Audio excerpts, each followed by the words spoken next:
Bom, pessoal, meu nome é Rodrigo Ávila, sou economista da Auditoria Cidadã da Dívida, que tem tido aí um grande sucesso na popularização do conhecimento do que denominamos sistema da dívida, né? Mostrando como esse sistema é o responsável pelo sacrifício imposto à sociedade por meio do corte de investimentos sociais e contra-reformas como a da Previdência, né? Para que sobrem mais recursos para a dívida.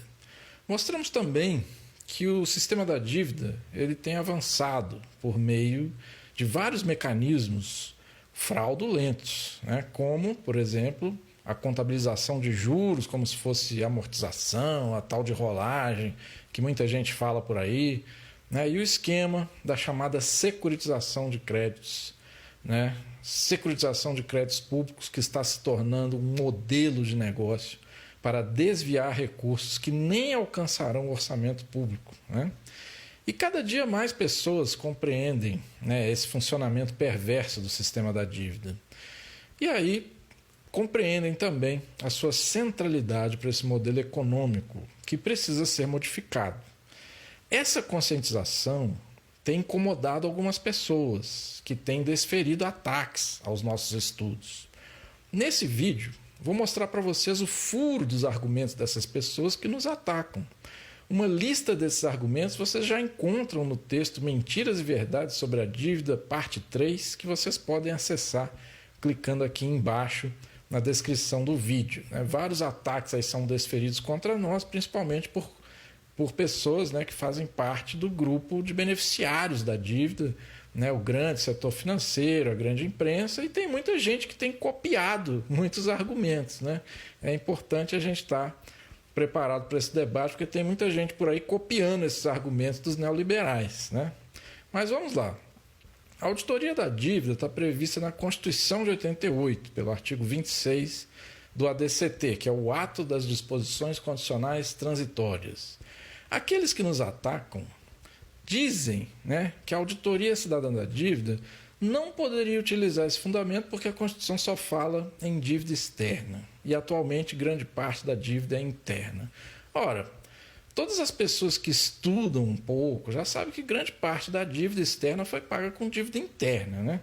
E com o livre fluxo de capitais, qualquer rentista brasileiro ou estrangeiro pode pegar seus juros em reais, trocar por dólares imediatamente e mandar para o exterior, seja ele brasileiro, estrangeiro, qualquer um pode vir aqui e ganhar, inclusive com imposto de renda livre, né? Sem pagar imposto de renda no caso dos rentistas estrangeiros, né? Até o Banco Central já inclui dívida interna dentro das estatísticas oficiais da dívida externa, já que parte da dívida interna, entre aspas, né, é detida por estrangeiros, né? O próprio Banco Central aí já faz esse registro oficial aí, né? Os que nos atacam dizem que a dívida interna não seria um problema, pois o governo poderia emitir moeda e pagá-la. Dizem também que as operações de swaps, nas quais o BC, né, o Banco Central, paga a privilegiados sigilosos, né, a variação do dólar, também não seria um problema, pois o prejuízo é pago em moeda nacional. Ou seja, essas pessoas defendem que a dívida seja paga sem questionamento para os grandes bancos e investidores, aprofundando ainda mais a terrível concentração de renda no país, né? Dizer que o governo poderia emitir moeda e pagar a dívida ilegítima é tão grave quanto defender a liberação total da corrupção, das desonerações para os mais ricos, etc., já que isso é pago com moeda nacional. Tem pessoas que não enxergam, né, que o sistema da dívida tem sido o maior responsável pelo rombo, né, das contas públicas, pela perda de direitos sociais, de patrimônio público, as privatizações, a reforma da Previdência, né? Essas pessoas ainda não entenderam que, se for aprovado, por exemplo, um sistema da securitização, nem orçamento público teremos, pois os recursos vazarão antes de chegar aos cofres públicos. Essa gente que nos ataca precisa estudar um pouco mais. Aqui embaixo também no vídeo vocês podem ver um link aí para a questão da securitização para poder entender essa questão. Em vez de defender o necessário controle de capitais, aqueles que têm nos atacado defendem o swap sigiloso, que já foi questionado até em representação do TCU, que vocês podem também ver clicando abaixo na descrição do vídeo. Dizem que se o Banco Central não fizer o swap, teria que vender dólar das reservas, mas é um pressuposto neoliberal, né, que, como eu falei, ignora a alternativa do controle sobre os fluxos de capitais, né? E além de atacar nossos estudos, também fazem diversas acusações totalmente contrárias aos nossos estudos. Por exemplo, dizem que a Auditoria Cidadã da Dívida defende a austeridade fiscal. Onde as pessoas viram isso? Nós, na verdade, defendemos auditar a chamada dívida para interromper os mecanismos fraudulentos e possibilitar a destinação de mais recursos para as áreas sociais. Quando falamos em auditoria, aqueles que nos atacam dizem que defendemos o calote. Eles é que falam em calote. Nossa bandeira é auditoria. Esses que nos atacam estão defendendo a continuidade eterna dos pagamentos de dívidas nulas, esquemas corruptos, legais e ilegítimos. Estão defendendo os interesses do sistema financeiro nacional e internacional, que são os maiores beneficiários do sistema da dívida. Outro dado que mostra a falta de conhecimento daqueles que nos atacam é a afirmação de que a dívida é feita para não ser paga. Desconhecem que a dívida está sendo paga sim. Produzimos 1 trilhão de superávit primário em 20 anos para pagar a dívida e mesmo assim ela explodiu por conta dos mecanismos fraudulentos. Juros elevadíssimos, prejuízo de swap, remuneração da sobra de caixa dos bancos, etc. Temos pago a dívida de várias formas, como eu falei antes, com entrega de patrimônio, sacrifício social, com as contínuas reformas que retiram direitos sociais para sobrar mais para a dívida. Dizem que a dívida não é paga com impostos, mas somente com nova dívida, mostrando completo desconhecimento dos dados. Em primeiro lugar, parte expressiva da dívida é paga com recursos que nada tem a ver com novos empréstimos. Veja aqui também na descrição do vídeo um link para essas explicações. Mais uma vez, recomendo que essas pessoas que nos atacam estudem um pouco. Grande parte dos juros, inclusive, tem sido de fato paga, né, devido à emissão de novos títulos, o que é inconstitucional. Essa nova dívida emitida poderia ser destinada para investimentos de interesse da sociedade que vai pagar a conta, mas não é isso que quem nos ataca defende, né? Os que nos atacam caem direitinho na armadilha do FMI, que divide o orçamento em duas partes, a primária e a financeira, e ficam achando que pelo fato do país estar com déficit primário, a dívida só pode ser paga com novos empréstimos.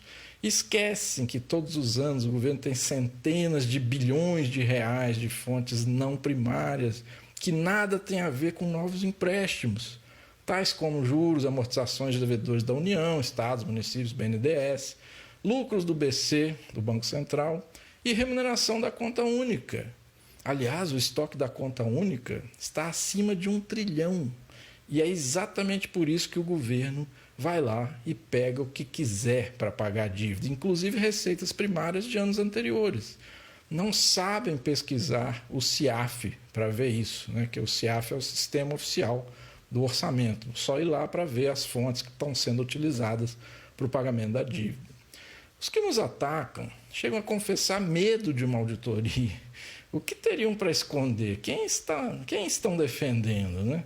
Alegam que depois de uma auditoria, os bancos aumentariam os juros exigidos para o governo se financiar para pagar mais juros, né? Ou seja, na visão neoliberal deles, quem define a taxa de juros são os bancos e não o governo.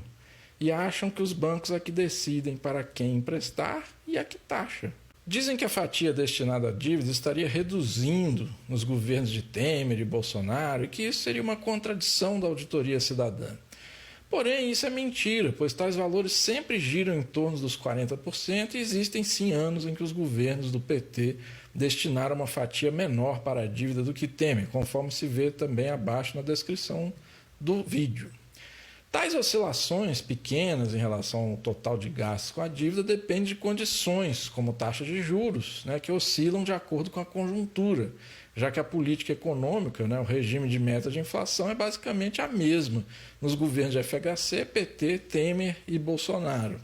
Os que nos atacam ficam furiosos com o sucesso da auditoria oficial feita no Equador, que contou com a participação ativa de nossa coordenadora nacional, Maria Lúcia Fatorelli, e outras pessoas, inclusive eu, estive lá também. Dizem que aquele grande ato soberano do Equador teria anulado apenas uma pequena parte da dívida, porém, na verdade, chegou a anular 70% da dívida externa em títulos junto a bancos privados internacionais, que era a parte mais onerosa da dívida e a mais fraudulenta, inclusive com renúncia de prescrição. O alívio modificou totalmente as condições sociais e a capacidade de investimento do país durante anos.